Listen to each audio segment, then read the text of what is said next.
Cualquier dificultad en el audio algo me hacen saber, ¿ya? Vamos a empezar con la clase de estrabismo. Cuando hablamos de estrabismo, nos imaginamos el ojo desviado, o sea, un ojito que no mantiene la fijación, que se desvía. Hay datos importantes que hay que tomar en cuenta en el estrabismo. Si el ojo está desviado, entonces no va a poder enfocar bien las imágenes. Si no enfoca bien las imágenes, entonces tiene el riesgo, sobre todo si está dentro de su periodo de desarrollo, si está dentro de su periodo de desarrollo, tiene el riesgo de desarrollar ambliopía. Cuando hablamos de ambliopía, cuando hay una falta en el desarrollo y el niño tiene más o menos antes de los 6 años. ¿Ya? Es un dato importante.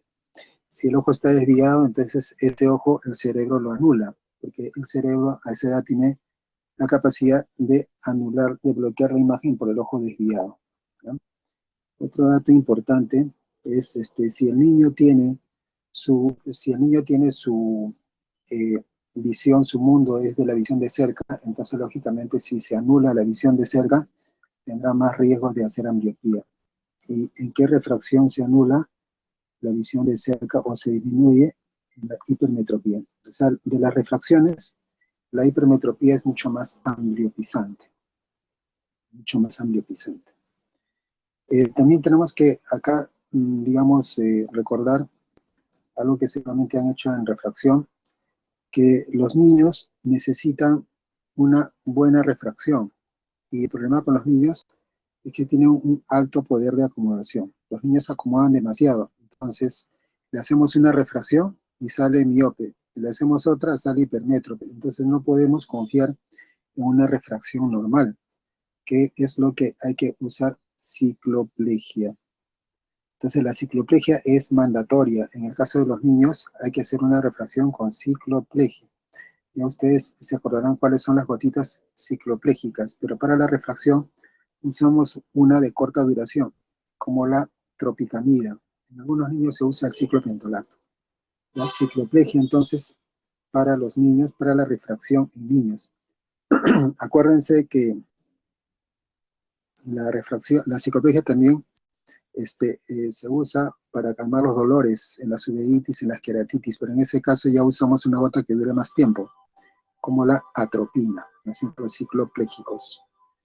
Ya, hay que también ver cuáles son, qué herramientas nos van a servir para la evaluación en un niño para evitar que haga ambliopía o para diagnosticar el estrabismo. Hay pruebas muy simples, además de la test de la agudeza visual, como el reflejo rojo, el cover test, etcétera, que vamos a ver más adelante, que son importantes para la evaluación que ustedes van a hacer seguramente cuando ustedes hagan su serum.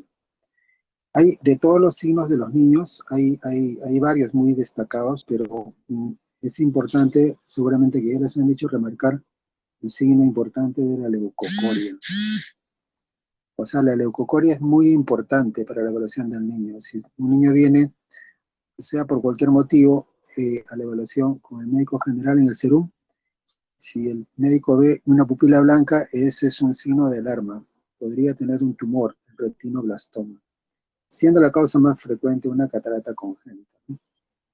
Entonces, hay varios tips que hay que ver dentro del desarrollo de la clase. Vamos a empezar. Para entender cómo están, si los ojos están alineados, hay que entender cómo se mueven, ¿no es cierto? Entonces, el ojito se mueve en tres ejes, ¿ya? En tres ejes. Un eje, el que ustedes conocen, el eje horizontal, ¿ya? En este caso, si agarramos el ojo en el eje horizontal, solamente se mueve o hacia arriba o hacia abajo. Eso se llama elevación o depresión. Si el ojo lo movemos manteniendo su eje vertical o eje Z, entonces solamente tiene dos movimientos. Si este es el ojo derecho, el ojo se dirige hacia afuera, abducción, y hacia adentro, aducción. Ya, esos son los 4 movimientos que son voluntarios, que ustedes ya conocen. ¿Ya? Son los 4. Ustedes pueden realizar en forma voluntaria esos movimientos. Hay un par de movimientos involuntarios que se mueven manteniendo el ojo con su eje anteroposterior o eje Y. Estos movimientos son movimientos torsionales, involuntarios. Cuando la torsión se realiza hacia afuera, con el polo superior de la córnea hacia afuera, a eso se conoce como extorsión. Cuando el polo superior de la córnea se dirige hacia adentro, hacia el lado nasal, a eso se llama intorsión. Intorsión, ¿no? Esos son movimientos involuntarios. Responden al movimiento de lateralización de la cabeza. O sea, cuando la cabeza se inclina hacia la izquierda, cuando la cabeza se inclina hacia la izquierda, los ojos hacen una torsión en sentido contrario. O sea, el ojo derecho hará una extorsión y el ojo izquierdo hará una intorsión, ¿ya? Entonces no podemos nosotros en forma voluntaria, digamos, mover el ojo en esa dirección, en esa torsión. Es un movimiento involuntario. Acá tenemos un ojo visto desde arriba, ¿Por qué sabemos que es de arriba? Porque acá está el oblicuo mayor, el oblicuo superior, ¿ya? Es el músculo más largo, el oblicuo superior. Acá tenemos el oblicuo inferior, está debajo, y este oblicuo inferior es el más corto y es el que no se inserta en el anillo de zinc, ¿ya? Entonces acá tenemos el oblicuo inferior.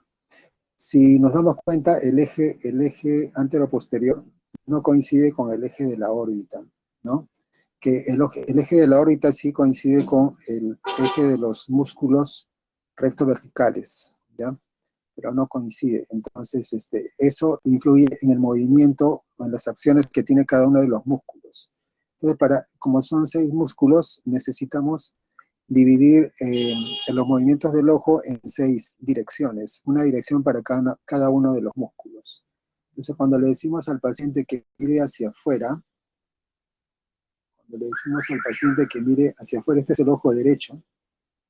Si mira hacia afuera, entonces, en esa posición del ojo mirando hacia afuera, el eje anteroposterior coincide con el eje de los rectos verticales. Entonces, mira hacia afuera, este es el ojo derecho, lo hace por el recto lateral. Entonces ahí decimos que el recto lateral está bien. En esa posición del ojo mirando hacia afuera, el único músculo que eleva el ojo es el recto superior. Y en esa misma posición, el único músculo que deprime el ojo es el recto inferior, ¿ya?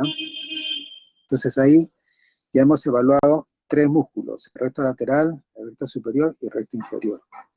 Cuando le decimos al paciente que mire hacia adentro, ahí va a haber también un paralelismo entre el eje visual y el eje de los oblicuos en este caso. Ya, en esa posición, si el ojo se dirige hacia adentro sin dificultad, decimos que el recto medial está ok. Y en esa posición existe un equilibrio también, pero en este caso un equilibrio entre los oblicuos. El oblicuo inferior, como está insertado por debajo, cuando se contrae, eleva el ojo. Y el oblicuo superior, como está insertado hacia arriba, cuando se contrae, más bien deprime el ojo. Entonces ahí tenemos las 6 posiciones cardinales de la mirada, que es lo que se grafica como en una forma de letra H. ¿Ya? Cuando el ojo se dirige hacia afuera, entonces recto lateral. Si se eleva, recto superior. Si se deprime, recto inferior. Cuando el ojo se dirige hacia adentro, en este caso el ojo derecho, hacia adentro, recto medial está bien. En esa posición, el ojo se eleva, oblicuo inferior, se deprime el oblicuo superior. Entonces son 6 músculos, y en cada una de las 6 posiciones, digamos, que en este caso se llaman posiciones cardinales de la mirada, en cada una de esas 6 posiciones hay un par de músculos que realizan el movimiento en la misma dirección, uno para cada ojo, ¿ya? Entonces cuando la mirada se dirige hacia la derecha, vamos a hacer un gráfico. Cuando la mirada se dirige hacia la derecha, entonces en el ojo derecho está actuando el recto lateral y en el ojo izquierdo está actuando el recto medial. Y si el paciente mira a la derecha y hacia arriba, entonces en el ojo derecho actúa el recto superior y en el ojo izquierdo, hacia la derecha y hacia arriba, actúa el oblicuo inferior. En cada una de las 6 posiciones existe un par de músculos que hacen la misma dirección, que hacen el mismo movimiento. A esos se denominan músculos yunta. Entonces, por ejemplo, en la mirada del paciente hacia abajo y a la izquierda, digamos, ¿no? Hacia abajo y a la izquierda. Hacia abajo y a la izquierda. En esa mirada del paciente hacia abajo y a la izquierda, en el ojo derecho está actuando el oblicuo superior y en el ojo izquierdo está actuando el recto inferior, porque realizan el movimiento en la misma dirección. Esos son los músculos yunta. Cada una de las 6 posiciones cardinales de la mirada ya actúa un par de músculos yunta. ¿Ya? Hay veces, ustedes van a ver en los libros que se grafica como recto superior de, ¿qué quiere decir RSD? Recto superior del ojo derecho. OII, ¿qué quiere decir OII? Oblicuo inferior del ojo izquierdo. ¿Ya? Entonces, acuérdense, esto lo van a realizar cuando ustedes vean un paciente que de pronto acude a emergencia con una queja de ver doble. Un paciente adulto mayor que dice que veía bien y de pronto hace 2 horas ve doble, ¿no? Esa visión doble en pacientes que estaban normales es muy probablemente por una parálisis, podría ser una neuropatía, una parálisis de uno de los pares oculomotores que afecta los músculos. Entonces queremos saber qué músculos están afectados y hacemos el examen de las 6 posiciones cardinales de la mirada, ¿no? Las acciones de los músculos extraoculares, en el caso de los horizontales, recto medial y recto lateral, no hay ninguna confusión. Son fáciles de entender, el recto medial aduce y el lateral abduce. En el caso de los otros 4 músculos, sí, cada músculo tiene 3 acciones, principal, secundaria y terciaria, siendo la principal de fácil, digamos, identificación. El recto superior eleva y el recto inferior deprime. En el caso de los oblicuos, la acción principal de los oblicuos es torsional. O sea, el superior realiza la intorsión y el inferior realiza la extorsión. Acá como una mnemotecnia, para asociar en cuanto a la intorsión-extorsión, los superiores, que son el recto superior y el oblicuo superior, realizan el movimiento de intorsión, ¿ya? O sea, ¿qué pasa si el oblicuo no funciona bien? Entonces el recto superior hace su función de intorsión, pero ojo, el recto superior tiene como función principal la elevación, ¿ya? En caso de los inferiores, el recto inferior y el oblicuo inferior no bien extorsionan. O sea, los superiores intorsionan, los inferiores extorsionan. Esto nos va a servir para entender la parálisis del oblicuo superior. En cuanto a la ambliopía, ya se identifican 3 principales causas. ¿Ya? Un error refractivo, estrabismo, opacidad de medios. ¿Ya? Entonces es como en un niñito que nosotros sospechamos que pudiera presentar una ambliopía o queremos hacer un descarte. ¿Cómo hacemos el descarte? Pobre error refractivo, vamos a averiguar la agudeza visual con la cartilla de Snellen, con la cartilla de la letra E, la que corresponda para la edad del paciente. ¿Cómo averiguamos el alineamiento? Con una prueba que se llama test de Hirschberg. Test de Hirschberg es el uso de una linterna, y con una simple linterna vemos si el reflejo es central o es asimétrico. Con eso nosotros decimos un ojo está mirando bien la luz y el otro de pronto no mira bien la luz. Si están centrales, entonces no hay estrabismo. Y la pobre transparencia de medios, ¿ya? La podemos evaluar con el reflejo rojo, ¿no?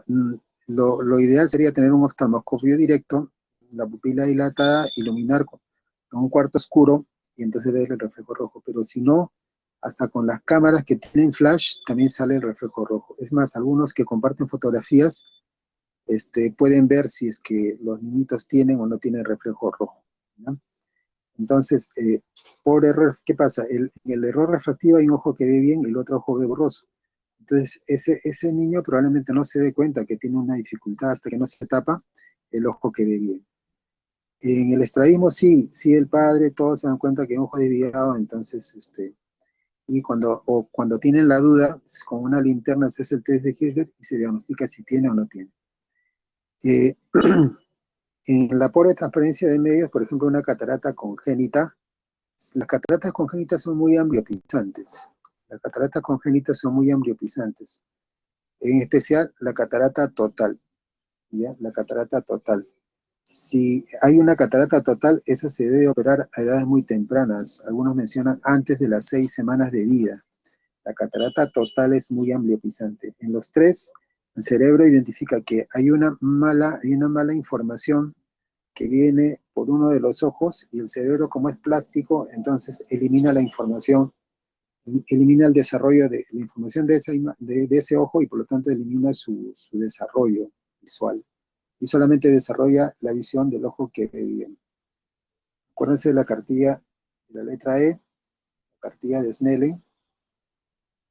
El test de Hirschberg, solamente con una linterna iluminamos y vemos que el reflejo está en el centro, entonces decimos que no hay desviación.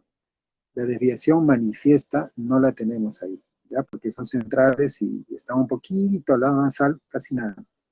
Si de pronto un ojo está en el centro del reflejo de la luz y en el otro ojo está hacia un costado, fuera del centro, entonces en este caso sí decimos que acá hay un estrabismo. ¿Ya? Ahí hay un estrabismo con el ojo mirando hacia adentro. ¿Ya? Sería un estrabismo hacia adentro, endotropia. Test de Hirschberg. ¿Ya? Acá tenemos un reflejo rojo. O sea, ¿qué pasó? Se ve la pupila bien dilatada, ya por efecto de las gotas. Por efecto de las gotas. ¿Ya? Pero también sin gotas se podría hacer el reflejo rojo. Ya tenemos la pupila dilatada y se ve una imagen roja. ¿Ya? Esa es la imagen de la luz que rebota en la coroides. La luz rebota en la coroides. ¿Y qué nos dice este reflejo rojo? Nos dice que los medios transparentes están ok. O sea que podemos hacer un fondo de ojo. Medios transparentes, ok. Esta prueba es un cover. Se le cubre un ojo y se ve cómo reacciona el niño. Entonces, al cubrir un ojo, en este caso el ojo izquierdo, el niño no lo nota. Pero si se le tapa el ojo derecho, entonces sí lo nota. Ya el niño nota que no puede ver, es como si le taparan los dos ojos. Se le tapa el ojo izquierdo, no tiene dificultades. Se le tapa el ojo derecho, mueve la cabeza, no tolera, no tolera. Entonces, ¿cuál es el ojo bueno y cuál es el ojo malo? El ojo bueno es el ojo derecho, ¿no? Un check para el ojo derecho. El ojo malo es el ojo izquierdo, ¿ya? Entonces, si de pronto anatómicamente está normal, ¿no? No hay ningún defecto estructural, ¿qué podemos estar sospechando? ¿Qué podemos estar sospechando? Incluso el test de Hirschberg está aparentemente normal, o sea, el reflejo está en el centro, no hay un ojo desviado, ¿ya? Entonces, y el reflejo rojo digamos que está normal. Podemos estar sospechando que este ojo es un ojo ambliope, el ojo izquierdo, ¿ya? Le hacemos la refracción y resulta que el ojo izquierdo es hipermétrope de +5 y el ojo derecho es hemétrope. Entonces ya sabemos cuál es la causa de la ambliopía. ¿El tratamiento cuál será? Tapar el ojo que está bien. Hay que tapar el ojo que está bien, pero solamente por horas. Eso se conoce como terapia de oclusión. ¿Ya? Con la terapia de oclusión solamente por horas, no hay que excederse en la terapia por horas. ¿Ya? Algunos, de acuerdo a la severidad de la ambliopía, ¿ya? Por horas. Algunos mencionan de 2 a 4 horas suficiente. En casos extremos, en casos raros, podría hacerse 6 horas. Pero antiguamente se tapaba incluso 8 o 12 horas. El problema con la terapia excesiva es de que el ojo sano puede convertirse en ojo ambliope. ¿Ya? Hay que tener cuidado con eso. El signo de la leucocoria es algo que ustedes nunca se deben olvidar. La pupila blanca, leucocoria viene de pupila, ¿ya? Inmediatamente nos alerta sobre la posibilidad del retinoblastoma, siendo la más frecuente la catarata congénita. ¿Ya? O sea, cuando hablamos de leucocoria es diferente de leucoma. ¿Ya? Leucocoria está detrás de la pupila, detrás del iris, algo blanco que está detrás del iris. Leucoma es algo, es una cicatriz, es una opacidad en la córnea, a nivel de la córnea. Por más que esté en el centro, eso no es leucocoria. ¿Ya? Hay otras causas de leucocoria, como por ejemplo la persistencia de vitro primario hiperplásico, la retinopatía de la prematuridad. ¿Por qué es importante que ustedes sepan retinopatía de la prematuridad? Cuando ustedes hagan su serum, probablemente sean los únicos médicos que van a estar, digamos, atentos a un embarazo comprobable, nacimiento prematuro. Entonces, lo primero que ustedes tienen que pensar es que ese prematuro podría quedar ciego por una enfermedad, ya que no lo va a matar, lo va a dejar ciego bilateral, retinopatía de la prematuridad.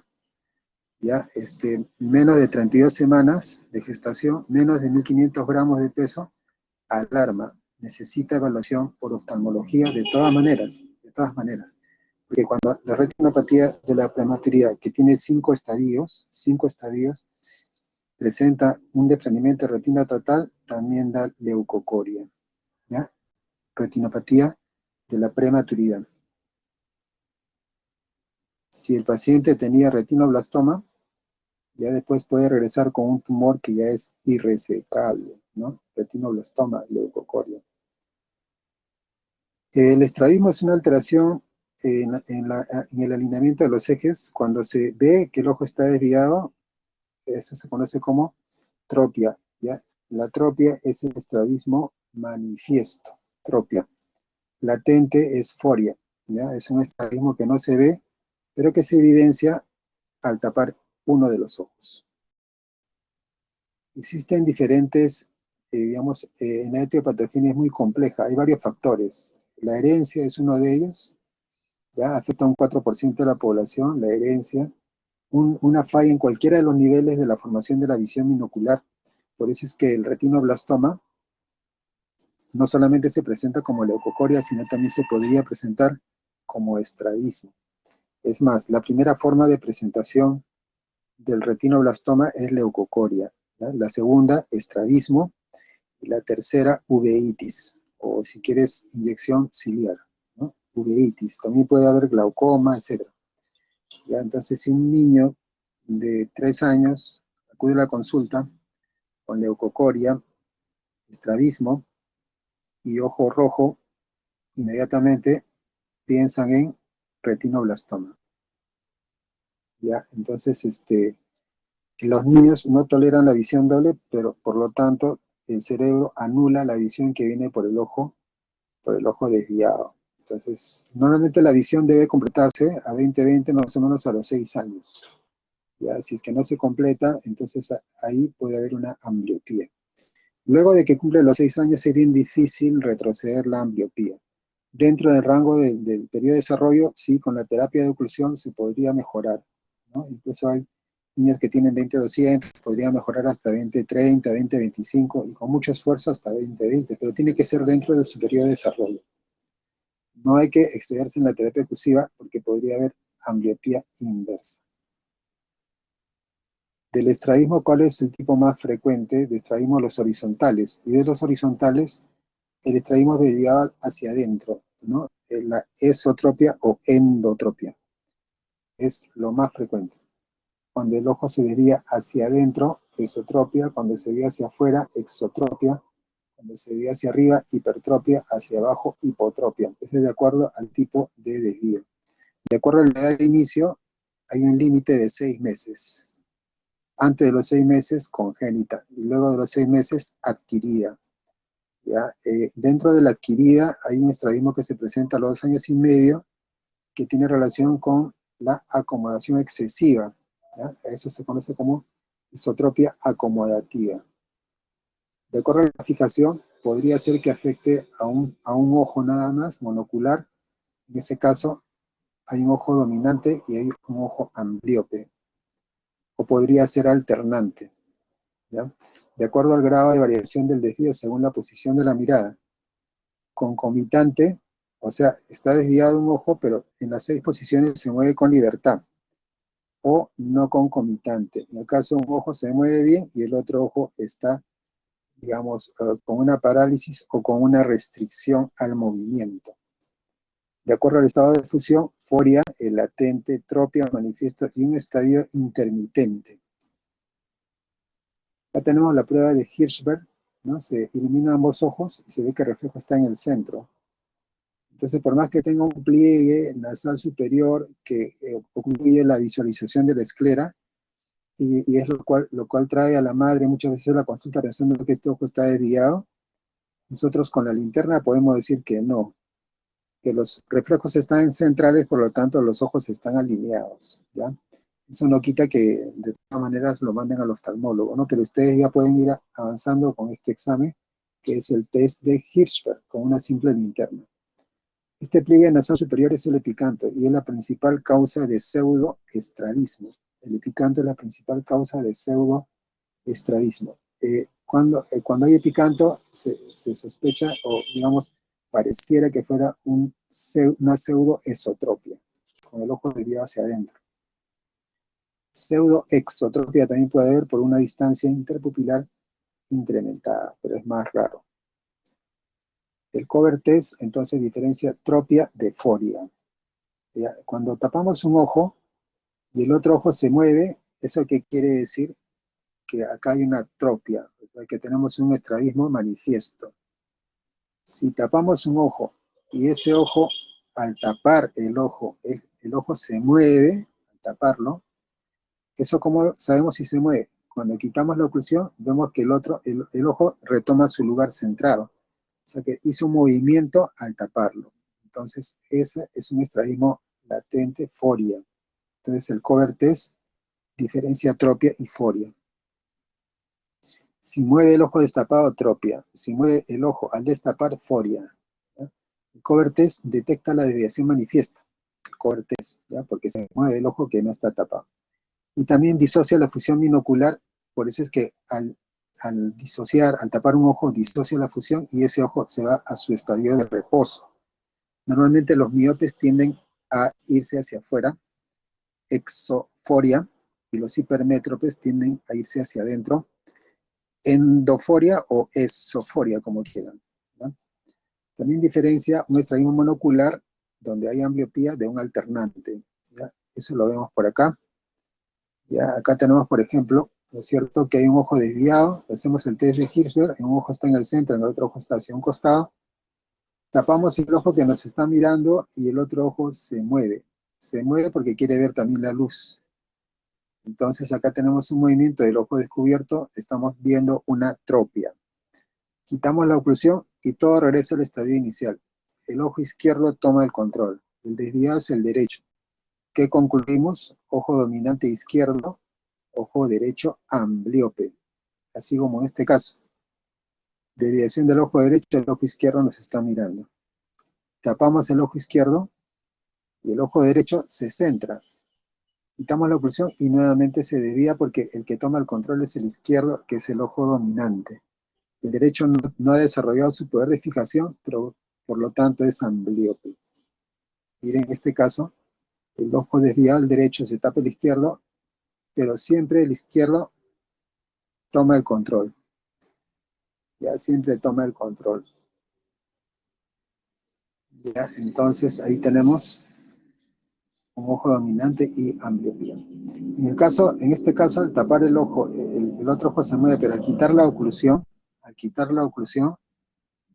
el ojo derecho más bien ahora mantiene la fijación y el ojo izquierdo es el que está desviado. Entonces acá hablamos de un buen desarrollo de la fijación del ojo izquierdo y un buen desarrollo de la fijación del ojo derecho. Entonces tenemos un estrabismo alternante. Por ejemplo acá, desviación del ojo izquierdo, se tapa el ojo derecho, el izquierdo se centra y ahora más bien el desviado es el derecho. O sea, hay una alternancia, ¿ya? Alternancia, que podemos sospechar de que acá, como hay un buen desarrollo de la fijación, probablemente no haya ambliopía. Entonces, ojo desviado izquierdo, ojo desviado derecho, ¿no? Ahí mantiene la fijación el derecho, el otro se desvía, ¿ya? Entonces, y luego este se mantiene fijando y el otro se desvía. Entonces tenemos una fijación alterna, es muy probable que no haya ambliopía. Y el pronóstico quirúrgico de estos pacientes es mucho mejor que en el otro, ¿no? El cover test nos ayuda para ver si hay forias. Entonces, la foria es un estrabismo latente. El paciente parece que tiene los ojos centrados, pero cuando se le tapa ese ojo tapado, se desvía a su posición de reposo. la esoforia hipermétropes y la exoforia miopes. Acá los ojos están centrados. Se tapa un ojo y se movió, ¿no? Miren bien, cuando se quita la oclusión, el ojo regresa de afuera hacia adentro. Entonces, el ojo tapado se mueve, ¿ya? Entonces, acá estamos diagnosticando una foria. ¿Qué prueba hemos usado? El cover test. Cover test. Si tapamos, digamos, en forma alternada un ojo y el otro, eso maximiza la prueba, ¿no? Ahí se ve cómo se mueve el ojo. ¿Por qué? Porque se fue a su posición de reposo. Como se fue hacia afuera, probablemente sea miope. La cover test, diagnóstico de foria. Dentro de los estrabismos concomitantes, hay digamos, la esotropia, que es la división hacia centro infantil, es muy importante en cuanto a su frecuencia, ¿ya? Y la esotropia congénita viene incluso como un síndrome. Este cuadro de esotropia congénita aparece dentro de los 6 primeros meses y tiene un ángulo de desviación bastante amplio, ¿ya? Tanto así que para ver con el ojo derecho, el paciente rota la cabeza hacia la derecha. Y para ver con el ojo izquierdo, rota la cabeza hacia la izquierda. Y a eso se conoce como fijación cruzada. Fijación cruzada. Se asocia a nistagmus horizontal, se asocia también a hiperactividad del oblicuo inferior, y algo muy importante, el error de refracción es normal para la edad. Ya es normal para la edad, o sea, no tiene hipermetropías altas ni altas miopías. En general, la esotropia se debe corregir los errores de refracción. Acuérdense que se debe usar cicloplegia, ¿ya? En los niños, cicloplegia. Tratamiento de la ambliopía con terapia de oclusión. ¿Qué pasaría si solamente le corregimos, si es una ambliopía por un problema refractivo, solamente corregimos la refracción, ¿ya? No tiene el ojo desviado, no hay opacidad de medios. Le ponemos su lente y no se corrige la ambliopía. Porque si el niño tiene los ojos abiertos, va a seguir usando el ojo dominante. Entonces, el tratamiento de la ambliopía es con la terapia de oclusión, porque de ese modo ya podemos estimular el desarrollo del ojo ambliope tapando su mejor ojo por horas, acuérdense, por horas. Cirugía, retroinserción de los rectos internos, porque de ese modo los debilitamos y entonces el ojo que está desviándose hacia adentro ya corrige su posición hacia el centro. La esotropia acomodativa se asocia mucho a altas hipermetropías. Aparece más o menos a los 2 años y medio, ¿ya? Y se asocia a la activación de reflejo de la acomodación. Para la visión de cerca hay una tríada. La tríada es acomodación, convergencia y miosis. Los niños que son altos hipermétropes, como ven muy borroso de cerca, exageran en su acomodación. Y eso hace que se desvíe el ojo hacia adentro.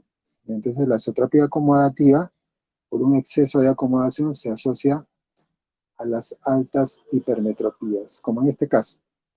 El ojo está desviado, se le coloca un lente positivo para hipermetropía y el ojo se centra. Incluso podrían ser bifocales. Esotropia acomodativa. La pura, esotropia acomodativa pura, se corrige solamente con lentes, no se opera. Ya, entonces refracción con cicloplegia. Acuérdense de la cicloplegia. ¿Cuáles son las drogas que producen cicloplegia? Atropina, 14 días. Ciclopentolato, 24 horas. Tropicamida, 6 horas. ¿Ya? Entonces, cicloplegia cada 6 meses. Hay que hacer un fondo de ojo, descartar algún tipo de patología. Corrección con gafas, ¿ya? Un paso focal. Y si hubiera ambliopía, hay que hacer la terapia de oclusión. Mucho más raros son las exotropias. Las exotropias son más raras, pueden ser congénitas, intermitentes, descompensadas de privación, consecutivas a una cirugía de endotropia, podrían ser. La congénita es rara, se asocia a anomalías neurológicas, se manifiesta también desde el nacimiento, un ángulo amplio y constante, y la refracción también nuevamente es normal para la edad. En este caso el tratamiento es debilitar los rectos laterales, o sea, una retroinserción de ambos rectos externos. Las exotropias infantiles podrían ser las exotropias intermitentes que se inician a los 2 años y hay una fluctuación entre euforia y tropia. Si ustedes ven este paciente, parece que estuviera normal, no tiene estrabismo, pero de pronto en situaciones de fatiga, sueño, estrés, ha hecho una guardia, etcétera, entonces un ojo se desvía. Primero afecta a la fijación lejana y luego a la cercana. O sea, hay una intermitencia en la desviación. Si acá le hacemos el examen del cover test, vamos a encontrar euforia. Y acá ya no necesitamos hacer el cover test porque ya está en tropia. El estrabismo no concomitante, en el cual un ojo se desvía libremente y el otro ojo está atrapado o paralizado, es el estrabismo no concomitante, puede ser por parálisis, ¿no?, oculomotora, o puede ser restrictivo. En el caso de restrictivo, por ejemplo, por un compromiso de la enfermedad de Graves-Basedow, o puede ser una fractura del piso de la órbita, ¿ya? En el caso de Graves-Basedow hay un exoftalmos, o sea, el ojo protruye, y en el caso de la fractura del piso de la órbita, más bien hay un enoftalmos, o sea, el ojo está hundido. Ya, parálisis puede ser congénita, en los adultos podría tener relación con la hipertensión arterial, diabetes, trauma, aneurisma de la comunicante posterior, enfermedades desminimizantes, etc. Acá tenemos un paciente con parálisis de tercer par, ¿ya? Se ve que hay un esparadrapo que está elevando el párpado porque también tiene tosis, ¿ya? En la parálisis del tercer par, ¿no es cierto?, solamente queda el recto lateral, ¿ya?, y el oblicuo superior. El recto lateral lleva el ojo un poquito hacia afuera y el oblicuo superior un poquito hacia abajo, ¿ya? El resto de movimientos ya no lo puede hacer el ojo. El izquierdo se mueve por todos lados, pero el derecho no se puede llevar hacia su izquierda porque hay una parálisis de los músculos que dependen del tercer par. Podría ser completa en el caso que afecte también la pupila, o podría ser incompleta en el caso que la pupila no sea afectada. Más grave es que sea completa, ¿ya? Tosis, estrabismo y midriasis, completa. Tosis, estrabismo y la pupila normal es incompleta. ¿Por qué sería más grave la completa? Porque se afectan las fibras pupilares que viajan por la periferia mediante un aneurisma o una tumoración que comprime las fibras periféricas del tercer par. Entonces, este paciente tiene midriasis. En cambio, si es que hubiera un compromiso de la vasa nervorum que viaja por el centro, entonces las fibras pupilares no son afectadas, como en el caso de la diabetes e hipertensión, y el paciente tiene B doble, tiene párpado caído, ¿no es cierto?, pero la pupila está normal. Entonces, este paciente que tiene la parálisis completa necesita una evaluación urgente por neurología o neurocirugía, mientras que el otro habría que hacer un estudio de descarte, diabetes, hipertensión debe tener. En este caso, por ejemplo, ven tosis, estrabismo, ya paralítico, y además con la linterna ustedes van a ver que esa pupila no responde, ¿ya? Hay un defecto del tercer par, la pupila no responde, ¿ya? Ahí sí responde normal, ¿ya?, pero la otra no responde, ¿ya? Hay una anisocoria, ¿ya? El defecto acá no está en el nervio óptico, el defecto está en el tercer par, o sea, en la vía eferente, aquí hay anisocoria, es diferente, muy diferente de la pupila de Marcus-Gunn, ¿ya? La pupila de Marcus-Gunn hay un defecto del nervio óptico, de la vía aferente. En la parálisis del cuarto par, más bien como su acción más importante es de la extorsión, cuando hay una parálisis del oblicuo superior, el ojo se encuentra, como la función más importante del oblicuo superior es de intorsión, entonces el ojo se encuentra en extorsión. El paciente cuando está mirando de frente, el paciente que tiene parálisis del cuarto par, entonces ve doble, porque un ojo está bien y el otro ojo está en extorsión, ¿ya? Porque ha perdido la función del oblicuo superior, que su función principal es la de intorsión. Entonces, ¿qué hace el paciente? Inclina la cabeza al lado opuesto. Al inclinar la cabeza al lado opuesto, entonces el ojo derecho se acomoda y se hace, ¿no es cierto?, se hace paralelo al ojo izquierdo. Entonces acá cuando el paciente está con tortícolis, no ve doble, el paciente está viendo bien, ¿ya? Parálisis del cuarto par, el paciente inclina la cabeza al lado opuesto de la lesión, como en este caso, ¿no? Ahí está viendo normal, Ponemos la cabeza derecha o la inclinamos mucho más al lado del ojo paralizado y entonces el ojo izquierdo necesita hacer intorsión, pero no lo puede hacer porque el oblicuo superior está paralizado. Pero el recto superior, que también tiene esa función, intenta hacer la intorsión, pero no lo puede hacer porque su mayor acción es elevación. Entonces el ojo se eleva por el recto superior. Si el paciente mira hacia el lado derecho, en este caso, en la parte nasal, debería haber un equilibrio entre los oblicuos. El oblicuo superior para abajo y el oblicuo inferior para arriba, ¿ya?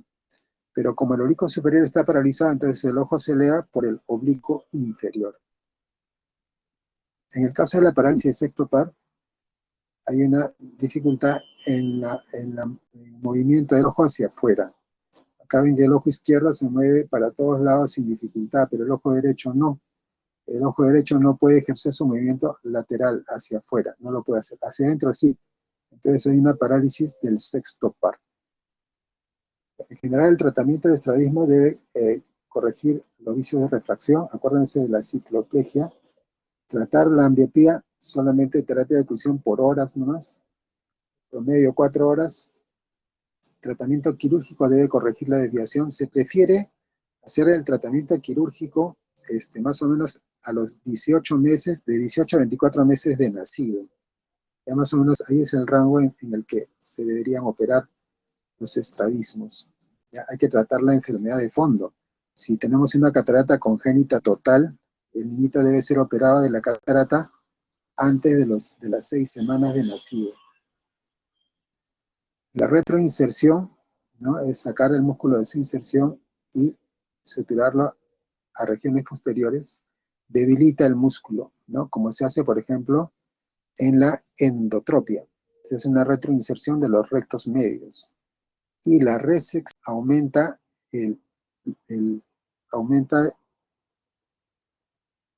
ya la resección. Sí, ahí se me escucha. Sí, ¿no? Ya la resección más bien aumenta el poder, la función del músculo, y entonces se saca una parte del músculo, ¿ya? Y en ese caso se está aumentando la función de ese músculo, resección, ¿no?, que podría también usarse en algunos casos de estrabismo. Se hacen cirugías complejas. Terapia de oclusión, acuérdense, terapia de oclusión por horas nada más. Siempre se tapa el ojo bueno para permitir el desarrollo del ojo ambliópe. Cuando hablamos de agudezas visuales, se considera como normal el rango de 20/20 a 20/60 según la OMS. ¿Ya? Entre 20/60 a 20/400 a veces se llama baja visión o visión subnormal, pero ceguera para la OMS es menor de 20/400. ¿Ya? Esto de 20/60 a 20/200 deficiencia visual y de 20/200 a 20/400 deficiencia visual severa. En algunos casos se considera 20/200 como ceguera legal, pero para la OMS ceguera es menor de 20/400. Esto siempre las mediciones en el mejor ojo y con la mejor corrección. En cuanto a campo visuales, menor de 10 grados en el campo visual es equivalente a ceguera. La mayoría de pacientes con ceguera viven en países en desarrollo y la mayoría son evitables, un 80-90%, que tienen que ver con infecciones o problemas de nutrición. Sigue siendo la primera causa de ceguera a nivel mundial la catarata, ¿ya?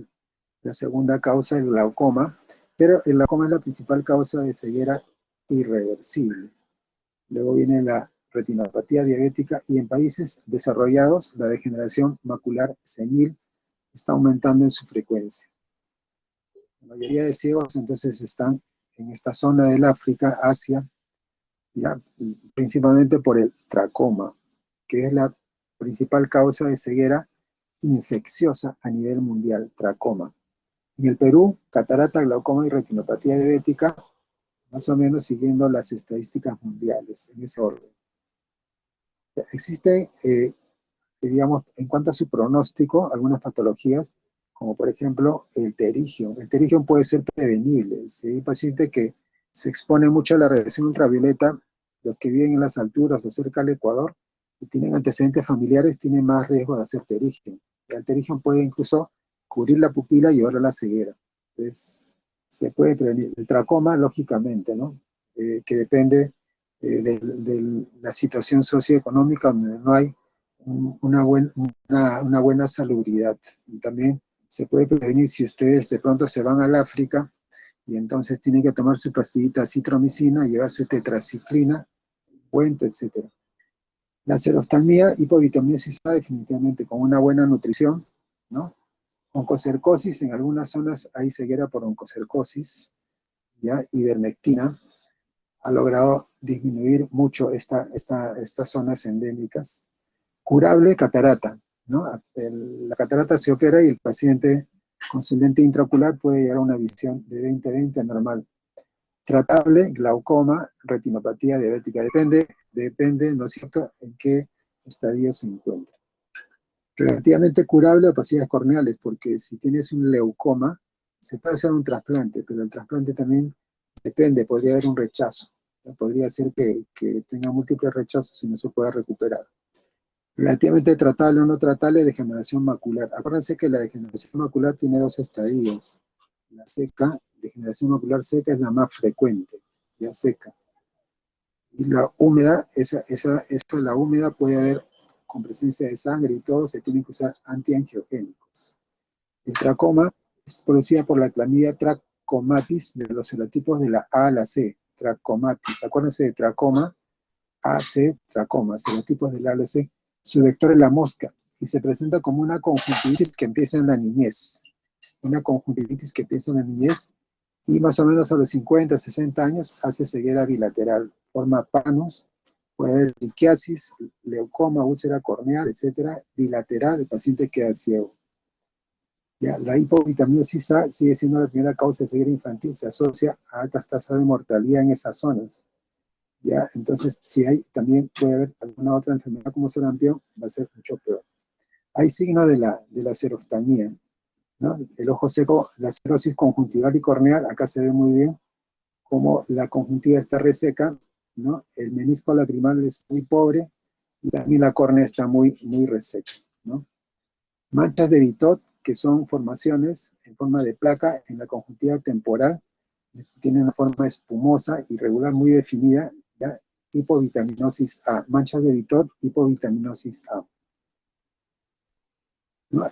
Podría haber un adelgazamiento corneal tan marcado que incluso se presente una úlcera corneal con perforación y con prolapso de uvea, ¿no? En la hipovitaminosis A, o una necrosis total de la córnea, queratomalacia, ¿no? Hipovitaminosis A. Entonces la degeneración macular, si el paciente está con la degeneración macular seca, ese paciente todavía no va a requerir inyecciones de antiangiogénicos, entonces se le da una cartilla, un test de Amsler, que es una cartilla con líneas rectas, verticales, horizontales, con un puntito en el centro.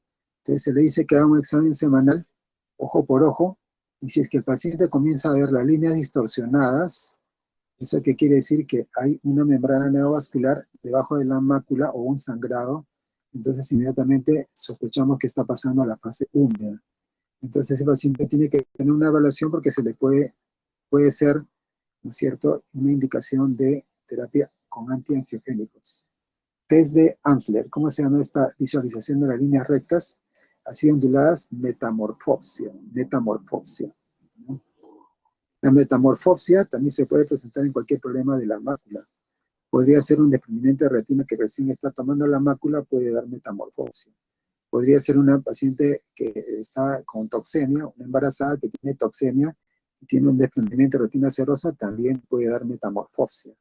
Podría ser una coroidopatía central serosa, paciente joven, estresado, ¿no? Y que de pronto presenta un desprendimiento de la retina seroso y también da metamorfopsia. Cualquier alteración en la superficie de la mácula puede dar metamorfopsis. Paciente con hipovitaminosis A que presenta la siguiente lesión, ¿cómo se le denomina?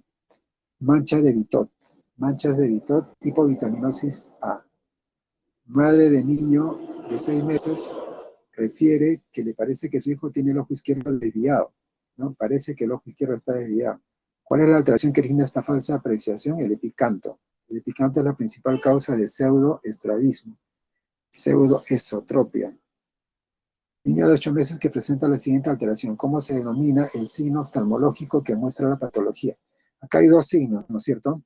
El reflejo rojo que nos indica que los medios transparentes están ok, y el otro signo que es la leucocoria, ¿no? La leucocoria es la que muestra patología, porque ahí podemos sospechar de que de pronto tiene retinoblastoma, catarata congénita, existencia de vitro primario hiperplásico, retinopatía de la prematuridad. En la siguiente posición, ¿cuál es la posición? Los ojos mirando hacia la derecha y hacia arriba, o si quieres también hacia arriba a la derecha. Ya, en esa posición del ojo mirando hacia arriba a la derecha, entonces, ¿qué músculo está siendo evaluado en el ojo izquierdo? En el ojo izquierdo está siendo evaluado el oblicuo inferior, o sea, hacia adentro hay un equilibrio entre los oblicuos, el inferior eleva, oblicuo inferior. Niño de 4 años con antecedente de anisometropía y reflejo rojo normal en ambos ojos. Reflejo rojo normal, o sea, no tiene opacidad de medios, pero sí ha tenido anisometropía. ¿Ya? Recibe la terapia que se grafica. ¿Ya? Acá le han puesto una terapia de oclusión. ¿Cuál será su diagnóstico? Ambliopía del ojo derecho, porque le han tapado el ojo bueno. Acuérdense solamente por horas. Muy bien. Si tuvieran alguna consulta, alguna pregunta.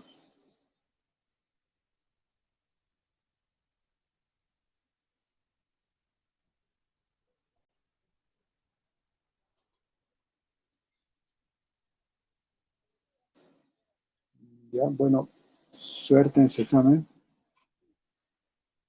Suerte en su examen.